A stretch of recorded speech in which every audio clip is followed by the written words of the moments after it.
Hello, welcome to Bible study time and welcome to my quiet time Bible study. I want to thank you so much for clicking on this video today. I also want to invite you to please like the video, give it a thumbs up if you enjoy watching these videos. My Hebrew name is Ahava. And this is the time where I invite you to come and join me in the comfort of my prayer room, where I share different topics and research with you about the Most High, Creator God of the universe. And we are continuing on with our study about the book of Ecclesiasticus, also known as Sirach, which is found in the apocrypha. Typically, you would find the apocrypha in Bibles such as the 1611 King James Bible. I have an Oxford Study Bible here, which I will be reading from. And during this Bible study series, what we're doing is we're just sort of reading through the book of Ecclesiasticus, which is one of the wisdom books. And before we continue reading, I thought I would share some historical facts with you as promised. So the author of this wisdom book, his name was Ben Sirach. He completed his work in Hebrew after 190 BC. And I think I did share that with you during part one of this video series. And his grandson translated the work into Greek in Egypt in 132 BC, according to scholars. And 3/4 of the original Hebrew texts were recovered from manuscripts in Cairo, Masada, and of course Qumran. Okay, so just a little bit of historical facts with you, and of course I'll share more with you as we continue to read through this amazing book. Now, scholars do agree that unlike Proverbs, Sirach does seem to be organized in some way. Okay, and many of them agree that it's organized in sort of like 4 components to be exact. So first we have the nature precepts and the benefits of wisdom. And the books or the chapters of the book where you would find those, the nature precepts and the benefit of wisdom, are chapters 1 to 23 and also chapter 37. Then you have the second component that it's organized into, which is typically referred to as excellence and social characteristics of wisdom. And those are based on chapters 24, chapters 1 to 42, and also chapter number 14. Then the third component would be wisdom and the nature of Israel. Okay, speaking of God's chosen holy nation, which would fall, the chapters that would fall into that, wisdom and the nature of Israel, would be chapter 42, chapters 15 to 50, and also chapter 28.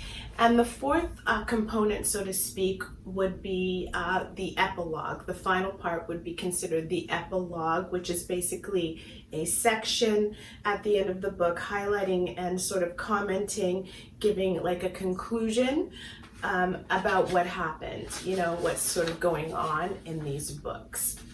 So we have already read through chapters 1 to 8, which kind of fall under that umbrella of category number 1 or component number 1, depending on the scholar that's referring to it, the nature precepts and the benefits of wisdom. So let's continue reading, and so we'll start in chapter number 9. Okay? The nature, precepts, and the benefits of wisdom. And we know that, you know, we've already read about the benefits of wisdom. So let's begin chapter 9 of Ecclesiasticus, verse number 1, which says, "Do not be jealous over your dear wife. What you teach her may cause you harm. Do not surrender yourself to a woman, for her to trample your strength underfoot. Do not go near a loose woman, or you may fall into her snares.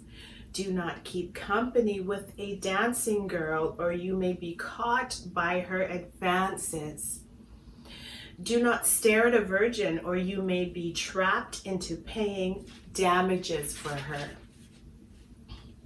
Never surrender yourself to a prostitute, or never surrender yourself to prostitutes, for fear of losing all you possess.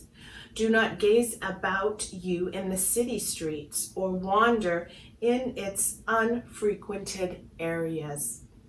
Do not let your eye linger on a comely figure, or stare at beauty not yours to possess. Many have been seduced by the beauty of a woman.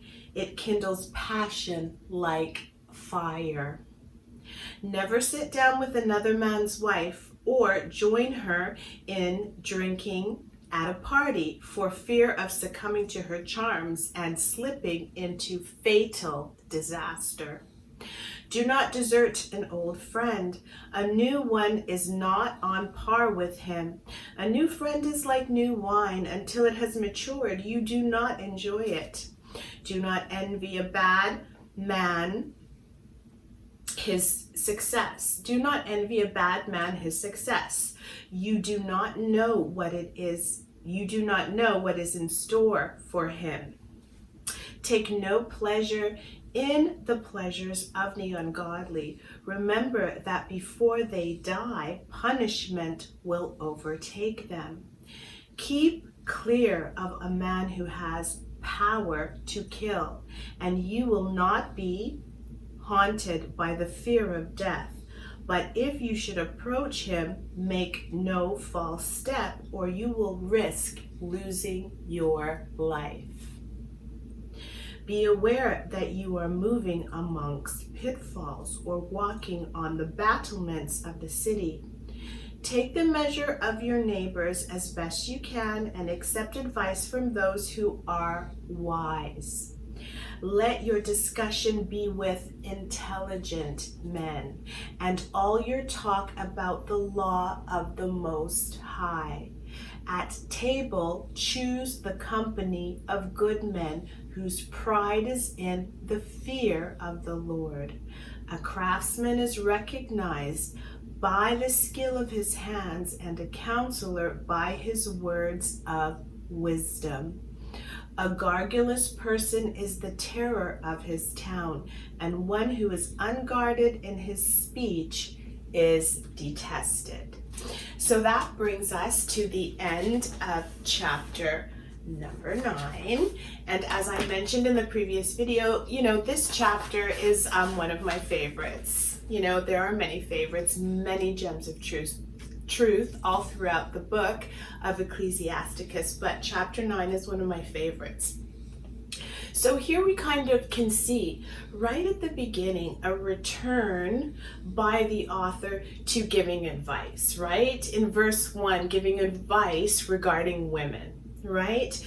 Verse 1 basically is saying, don't be jealous of your wife, lest you teach her to do evil against you. And there are different versions. My version is the Revised English Bible, right? But I like the version that says, don't be jealous of your wife, lest you teach her to do evil against you. It mentions women actually often in this chapter of the book, highlighting the pitfalls that can go along with choosing the wrong type of woman, and we can apply that to the wrong type of spouse, but it does specifically refer to women, right? And it also highlights the joy that goes hand in hand with a wise woman. Okay, mirroring very similarly what the book of Proverbs talks about. Now, these guidelines regarding the choice of a wife, as I mentioned, they do mirror the book of Proverbs, but they also mirror chapter 7 that we read through in the previous video, right? These gems of truth actually, when you think about society in today's society that is trying to lean toward the belief that gender is a social construct, these gems of truth may be kind of frowned upon in today's modern society. But as the Most High's people, we do need to remember that the nature of family, the nature of man and woman, was designed by the Most High, Creator God of the universe. It's not just tradition to us, right, as His people. It is a way of life ordained by the Creator of the universe. We do have roles as men and women according to the Most High, Creator God's holy word. The text doesn't just give warnings about evil women and wives, right? It also praises good women and wives quite lavishly, actually, when you read through. Also, the verses speak to the fact that men can be blinded by emotion, blinded with emotion as well, echoing the book of Job. When you look in the 66 book canon, what it's speaking about there, men being blinded by emotion, actually echoes Job chapter 31. Now, when we look at the next section of the chapter, we just read that, friends are discussed once again, highlighting what we spoke about last week, the importance of choosing one's friends carefully, talking about mature friends, not abandoning them, not abandoning old friends, and not also envying the wicked or delighting in the pleasures of the ungodly. I love the fact also that this book admonishes the reader to associate with the wise and exchange ideas with the learned. And that's one of the reasons I do love this chapter. As believers, we know that by beholding we become changed, and I do have a whole Bible study series just about, those few words, by beholding we become changed, because it's such an important concept, and we are influenced by those we associate with. So when the text speaks about the wise, right, we need to make sure that we are mindful of the fact that when it's admonishing us to exchange ideas with the wise, it's referring to the wise as those who follow the laws, statutes, and commandments of the Most High, Creator God of the universe. How do we know this? We know this because verse 15 that we read says that with the learned, exchange ideas, and let all your conversations be about the law of the Most High. Verse 16 then goes on to say, take the righteous for your table companions, and let your glory be in the fear of God. Now, this to me is highlighting the importance of being mindful about who you associate with, and it's also showing us who it's referring to as wise, not worldly wisdom, those who fear the Most High Creator God of the universe. This is not the time to be distracted by the folly of the unrighteous. As believers, we need to be mindful when it comes to who we associate with. We need to watch out for time wasters. And I just watched a video about this new set of terms that I'm sure some of you have heard before. What are they called? Time vampires. Yeah, time vampires.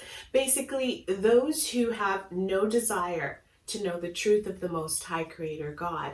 Those who waste our time, they just want to waste our time arguing about different topics, sending us down the rabbit hole of knowledge with sort of no type of direction, distracting us from our mission. And we all do have one, distracting us from our purpose, our purpose that we were created to walk in from the Most High Creator God of the universe.